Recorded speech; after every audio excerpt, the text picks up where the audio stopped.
नमस्कार दर्शक बंधु, आज हूँ शनिवार दिन डिसेम्बर मास 20 तारिख। आसतु जानिबा आज संपूर्ण खबर और देश दुनिया सबु बड़ खबर उपरे नजर पकाइबा। ता पूर्व चैनल नुआ आसीथिले चैनल को सब्सक्राइब करी पाखरे आसुथिबा बेल आइकन को ऑन करी रखंतु प्रतिदिन एमिति न्यूज वीडियो सर्वप्रथमे देखिबा पई। तबे आसतु आज गुरुत्वपूर्ण खबर गुड़िक उपरे नजर पकाइबा। आज प्रथम खबर होइछि नुआ वर्ष जाए कमिबनी शीत प्रकोप 10 सहर 10 डिग्री तले पारद ठंडा लगी रहिबो। आहुरी 2 सप्ताह पर्यंत शीत कमिबा संभावना कम। प्रायतः राति तापमात्रा स्वाभाविक ठारू कम रहिबो। भारतीय पाणीपाग विभाग पक्षरु आगामी 2 सप्ताह पई जारी पूर्वानुमान चित्ररु एहा जणा पड़िछि। अर्थात बड़दिन और ख्रिस्टमास पर्व सह नुआ वर्षरे भी शीतरे थरिबे राज्यवासी। सेमिलीगुड़ारे बुधवार राति रे पारद छुईला 3.9 डिग्री। जी उदयगिरी तापमात्रा दिनक तले 6.6 डिग्री थिला बेले एहा 5 डिग्री को खसी आसीछि। 10टी सहर रे पारद 10 डिग्री तळको खसी आसीथिबा बेले प्रायतः पारद 13 डिग्री भितरे थिला। उपकूल ओडिशा रे पारद 12 रु 14 डिग्री भितरे थिला। भुवनेश्वर 13.9 और कटक रे 13.4 डिग्री थिला। पाग मुख्यतः सुखिला रहिबा संभावना थिबा बेले राति तापमात्रा रे विशेष परिवर्तन होई न पारे।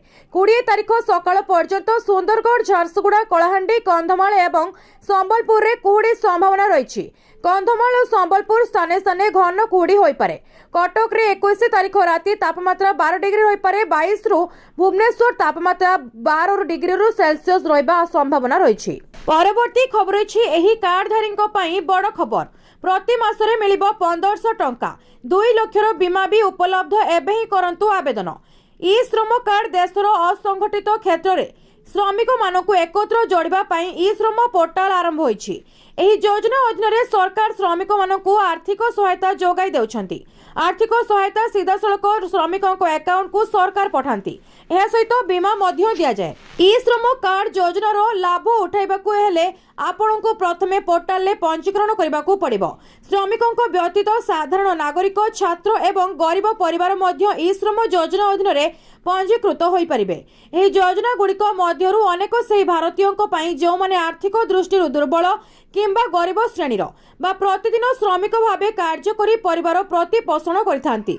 एही योजना अधीन रे ई श्रम कार्ड बाहर करबा निहाती आवश्यक, जहाकी द्वारा की आर्थिक दृष्टि दुर्बल श्रेणीर लोके बा श्रमिक श्रेणी अनेक लाभ पाई परिबे। तेबे एहाकू घरे बसी मध्य बाहर करि परिबे। तेबे एहाकू किभली घरे रही बाहर करिहेबो ताहा जानंती कि ई श्रमिक योजना कौन? आर्थिक दृष्टि दुर्बल विभाग पाई सरकार ई श्रम योजना आरंभ करिसंती। परवर्ती खबर अछि ईपीएफओ को नहीं बड़ खबर। चाकरी बदलुथिबा कर्मचारी पाई खुशी खबर। नॉमिनी को मिलिबो जबरदस्त फायदा। कर्मचारी एवं सेमानक परिवार पाई गुड न्यूज। कर्मचारी भविष्य निधि पांठी संगठन एक गुरुत्वपूर्ण सर्कुलर जारी करिछि, जहा चाकरी परिवर्तन करुथिबा कर्मचारी एवं सेमानक उपरे निर्भरशाली मानकु बहुत लाभ देबो।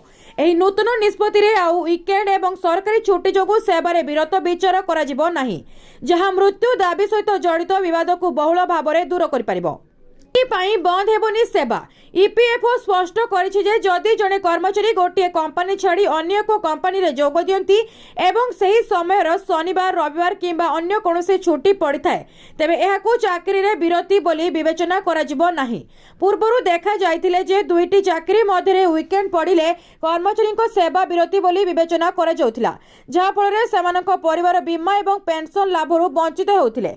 एही निष्पत्ति काहेकि निया जाउथिला? ईपीएफ कहिछि जे एपरि अनेक मामला सामना को आसीछि जेउठारे जने कर्मचारी मृत्यु परे तांको परिवार कर्मचारी जमा लिंक्ड बीमा दाबी को खारज करा जाइछि किंबा एक सामान्य व्यवधान जोगु कम परिमाणर राशि प्रदान करा जाइछि। खबर अछि 8th पे कमिशन दरमा पेंशन ठु नै डीए डीआर एयर पर्यंत कर्मचारी एवं पेंशन को पई आसिला 10 बड़ अपडेट। केंद्र सरकारी कर्मचारी एवं पेंशन भोगी अष्टम वेतन कमिशन बहुत दिन धरी खबर रही। समस्ते जानवाक चाहती जे अष्टम वेतन कमिशन केबे लागू हेबो, कौन प्रकृत में दरमा एवं पेंशन ले एक गुरुत्वपूर्ण वृद्धि हेबो, दरमा केबे वृद्धि पाइबो, केते पेंशन लाभ मिलिबो एवं एबे महंगा भत्ता मूल दरमा रे जोड़ा जिवो कि सरकार संप्रति संसद में अष्टम वेतन कमिशन संपर्क में चलता कल्पना जल्पना जवाब देइछंती, जहां वर्तमान चित्र स्पष्ट करिछि। तेणु यह केंद्र सरकारी कर्मचारी एवं पेंशन भोगी बहुत बड़ खबर। यह खबरटी गुरुत्वपूर्ण कारण यह सीधा सड़क आपण बेसिक दरमा एवं महंगा भत्ता सहित जड़ित। एसबू सीधा सड़क आपण दरमा एवं पेंशन को प्रभावित करिबो। परवर्ती खबर अछि 80 टंका तलको खसिला तेल दर।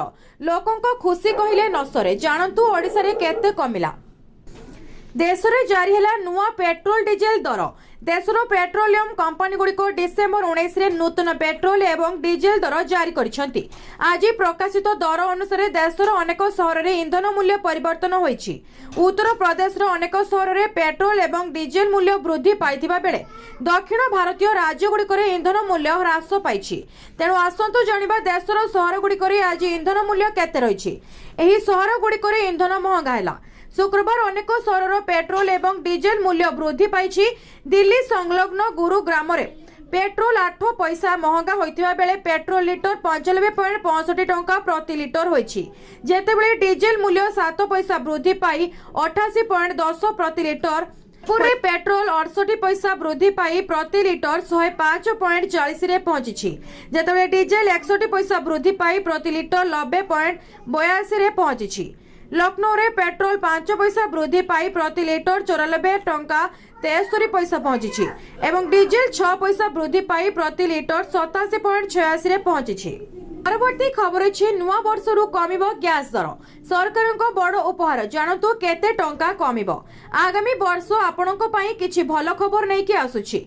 आपण जनवरी 1 रे नूतन वर्ष पालन करथिबा समय रे सरकार आपणको एक उपहार मध्ये देई पारंती। प्रति मासर 1 तारिख रे अनेक आर्थिक नियम एवं मूल्य परिवर्तन करा जाय, जेउथिरे तेल एवं गैस मूल्य मध्ये अंतर्भुक्त। डिसेम्बर 1 रे वाणिज्यिक गैस सिलिंडर रो मूल्य 10 ह्रास करा जायतिला, किंतु घरोई गैस मूल्य अपरिवर्तित रहितिला। एथरो साधारण लोकंक द्वारा व्यवहृत गैस सिलिंडर मूल्य ह्रास पाई पारे बोली आशा करा जाउछि।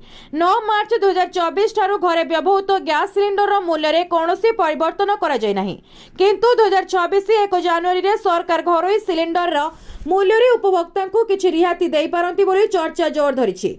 2 रु 3 टंका पिछा रेट ह्रास पाई पारे, तेबे केते प्रतिशत रिहाती मिलिबो से नै सरकार ए पर्यंत कोनोसी प्रकार घोषणा करि नाहंती। देशर राजधानी नुआ दिल्ली रे एलपीजी सिलिंडर रो मूल्य 803 टंका रहितबा जणा पड़िछि।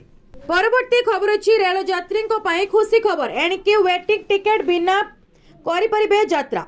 जदि आपण प्रायतः ट्रेन ले यात्रा करूछंती एवं शेष मुहूर्त पर्यंत वेटिंग तालिका किंबा आरएसी टिकेट विषय चिंतित अछंती, तेबे आपणको पई एक खुशी खबर अछि। भारतीय रेलबाई रिजर्वेशन चार्ट प्रस्तुति समय रे एक गुरुत्वपूर्ण परिवर्तन करिछि। एही नूतन नियमर लक्ष्य यात्री मानकु टिकेट निश्चितकरण विषय रे समयानुसार सूचना प्रदान करबा, निश्चितकरण विषय रे समयानुसार सूचना प्रदान करबा एवं अनावश्यक चाप ह्रास करबा।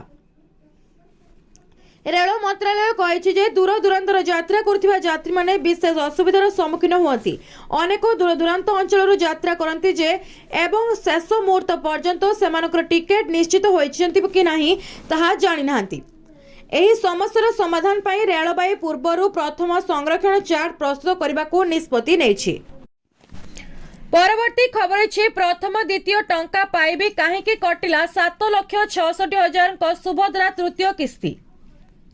सुभद्रा योजनार प्रथम किस्ती रे 3,69,019 जन, द्वितीय किस्ती रे 5,82,804 जन एवं तृतीय किस्ती रे 7,66,589 जन हिताधिकारी नाम कटिथिबा बेले 1,07,930 जन महिला नाम नूतन भावे जोड़ी होईछि।